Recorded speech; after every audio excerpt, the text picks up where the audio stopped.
Assalamualaikum warahmatullahi wabarakatuh. Om Swastiastu, Namo Buddhaya, salam kebajikan bagi kita semua. Perkenalkan kami dari kelompok 4. Nah, di sini kami akan menjelaskan tentang analisis SWOT, aspek bisnis, zonasi dan daya dukung, serta rencana bisnis model di Kebun Raya Purwodadi. Sebelum itu, perkenalkan nama saya Valencia Teguhanarta, NPM 014.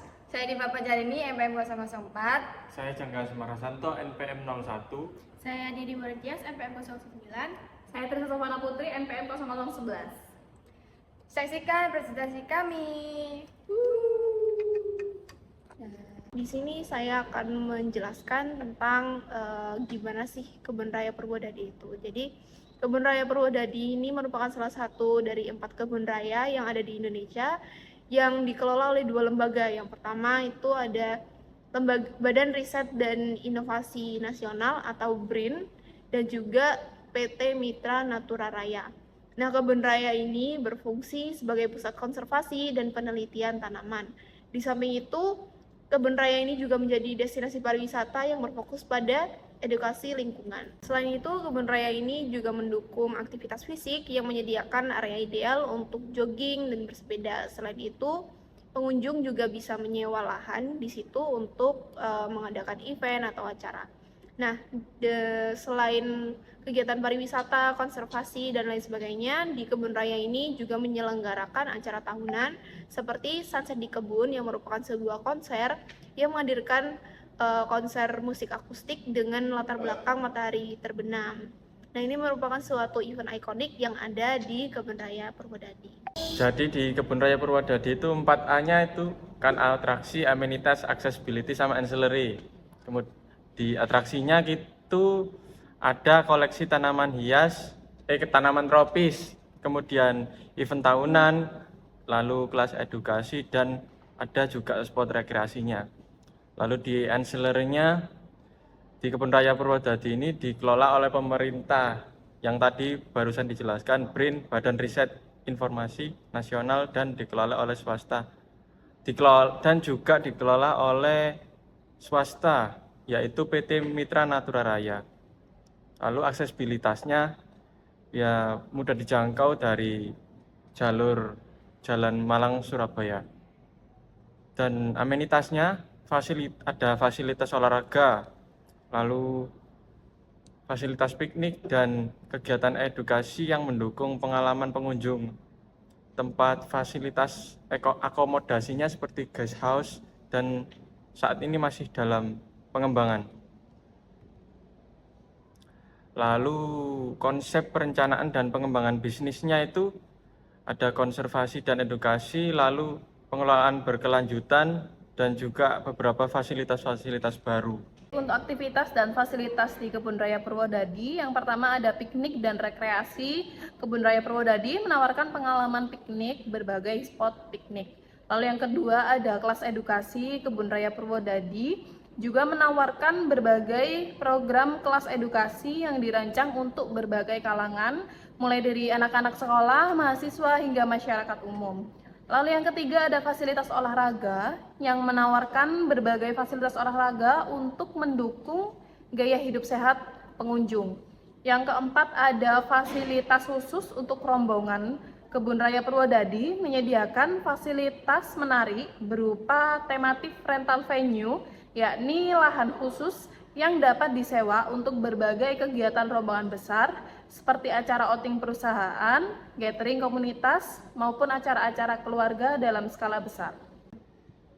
Baik, untuk 5 pilar Kebun Raya Purwodadi, yang pertama ada konservasi, yang kedua ada edukasi, yang ketiga ada penelitian, yang keempat ada wisata alam, dan yang kelima ada jasa lingkungan.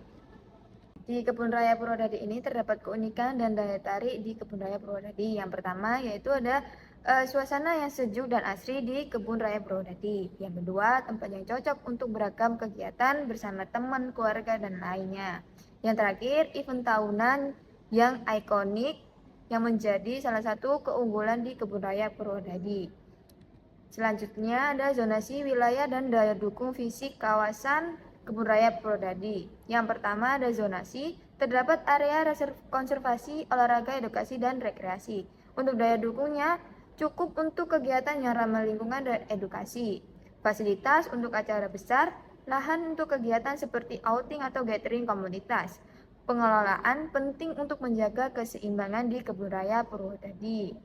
Di Kebun Raya Purwodadi juga menyediakan fasilitas rental. Fasilitas rentalnya berupa ada golf car, sepeda, shuttle bus, kendaraan listrik, dan mainan anak. Dan di Kebun Raya Purwodadi juga menyediakan tematik rental venue. Yang pertama ada Taman Buah Lokal Putih, Taman Buah Lokal Merah, Laut Saengon, dan Laut Majapahit, Laut Snorkeling, dan Laut Kawista. Itu beberapa tematik rental venue yang dapat digunakan di Kebun Raya Purwodadi untuk acara besar maupun kegiatan konser dan lain sebagainya. Seperti yang disebutkan sebelumnya bahwa pengelolaan Kebun Raya Purwodadi dikelola oleh dua badan, yakni badan swasta dan badan pemerintah. Yang untuk badan pemerintah sendiri, Kebun Raya Purwodadi dikelola oleh BRIN atau Badan Riset dan Inovasi Nasional, yang fokusnya dalam riset dan koleksi tanaman di Kebun Raya Purwodadi, sehingga bisa memudahkan peneliti untuk fokus pada riset tanpa terbebani dengan pengelolaan infrastruktur.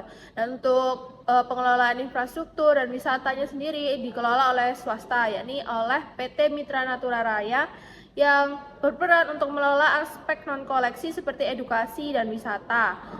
Dan kemitraan ini merupakan Public-Private Partnership atau PPP dengan BRIN.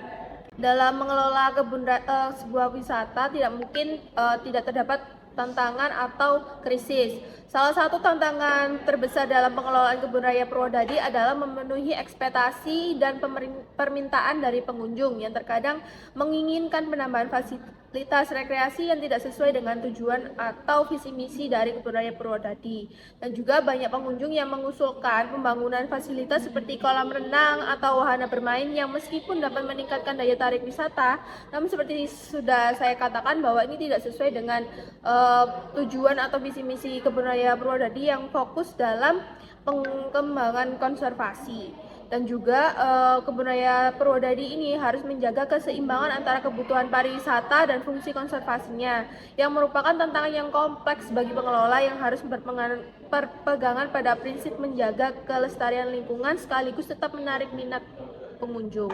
Lalu ada juga tantangan lain yang cukup berat, yakni dampak pandemi COVID-19 yang memengaruhi operasional Kebun Raya Purwodadi, sehingga pengelola harus menyiapkan berbagai pembatasan sesuai dengan protokol kesehatan, termasuk dengan mengurangi kapasitas pengunjung. Untuk selanjutnya ada strategi pemasaran dan kerjasama. Nah, untuk strategi promosi Kebun Raya sendiri itu dilakukan melalui berbagai strategi yang efektif dan menyeluruh untuk menjangkau audiens yang lebih luas, terutama untuk anak muda.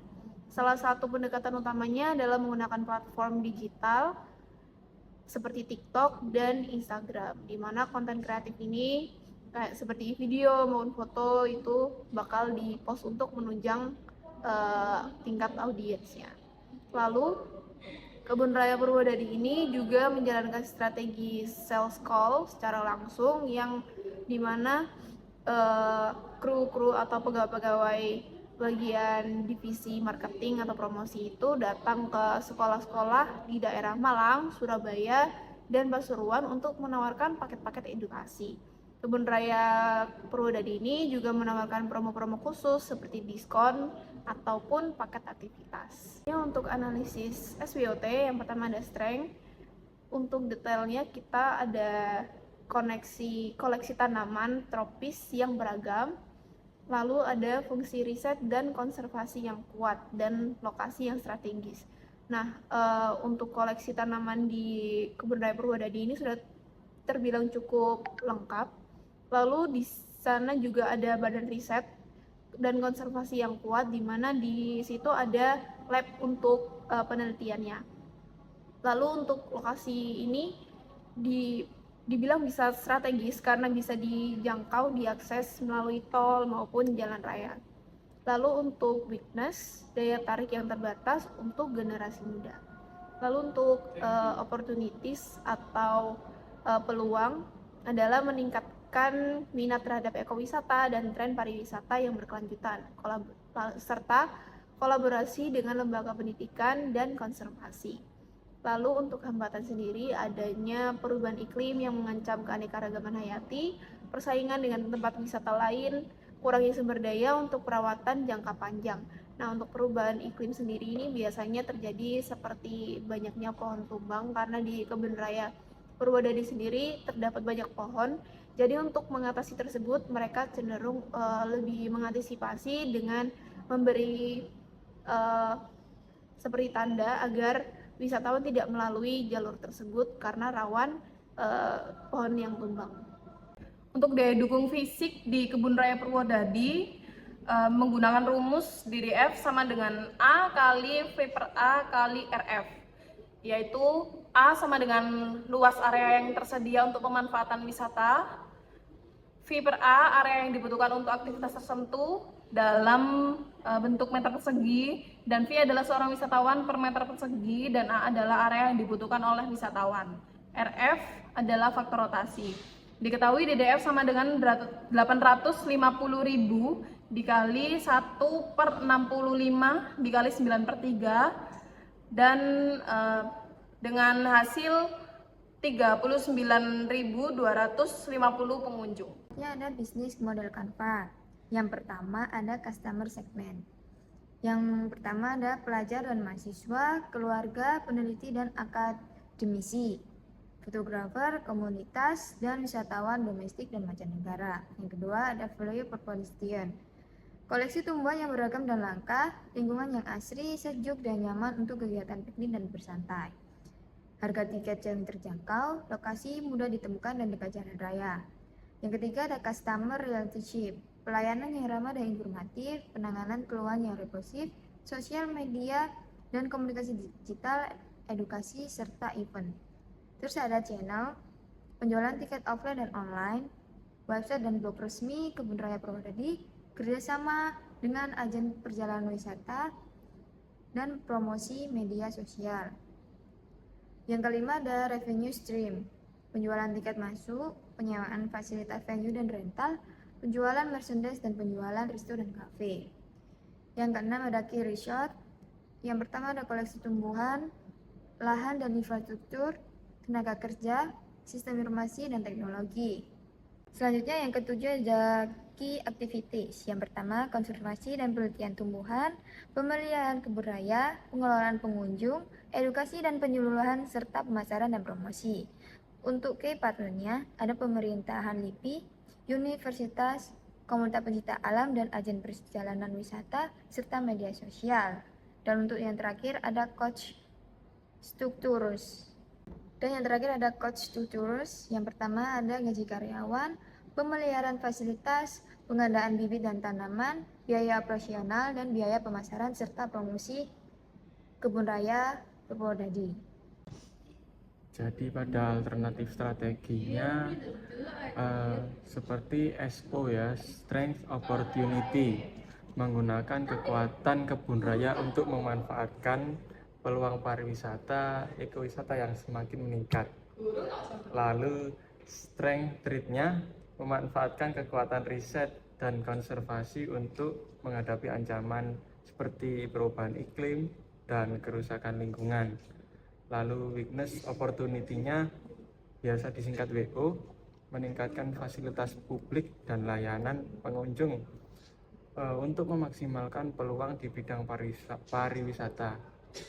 Lalu yang terakhir weakness trade atau biasa disingkat WT, meminimalkan kelemahan dalam manajemen dengan strategi konservasi jangka panjang untuk menghadapi ancaman. Jadi kesimpulan yang dapat kami sampaikan yakni Kebun Raya Purwodadi merupakan destinasi ekowisata yang menawarkan koleksi tanaman dan program edukasi sehingga berfungsi sebagai tempat rekreasi dan juga pembelajaran tentang pelestarian alam. Meskipun minat pengunjungnya meningkat, namun tantangan seperti kebutuhan fasilitas dan pengelolaan keberlanjutan perlu diatasi. Dengan strategi pemasaran yang efektif, pengembangan infrastruktur juga penambahan atraksi wisata, Kebun Raya Purwodadi ini dapat meningkatkan daya tariknya dan memberikan manfaat ekonomi bagi masyarakat sambil berkontribusi pada pelestarian keanekaragaman hayati Indonesia. Dan juga kami juga bisa memberikan saran untuk Kebun Raya Purwodadi perlu fokus pada peningkatan fasilitas untuk kenyamanan pengunjung, termasuk aksesibilitas bagi penyandang disabilitas, memaksimalkan pemasaran digital melalui media sosial dan berkolaborasi dengan influencer dapat menarik generasi muda. Selain itu juga perluasan program edukasi interaktif dan penyelenggaraan acara tahunan akan meningkatkan kunjungan. Analisis SWOT yang mendalam serta diversifikasi produk seperti penjualan souvenir berbasis tanaman lokal penting untuk memastikan keberlanjutan dan daya tarik sebagai destinasi ekowisata yang edukatif dan ramah lingkungan. Ya, itu tadi sekian dari penjelasan kelompok 4, ada BMC, terus analisis, ya semuanya itu. Semoga kita bisa memberikan ilmu atau informasi edukasi sedikit dari kelompok kita, baik itu masuk atau tidak masuk. Sekian dari kelompok kami. Wassalamualaikum warahmatullahi wabarakatuh. Terima kasih.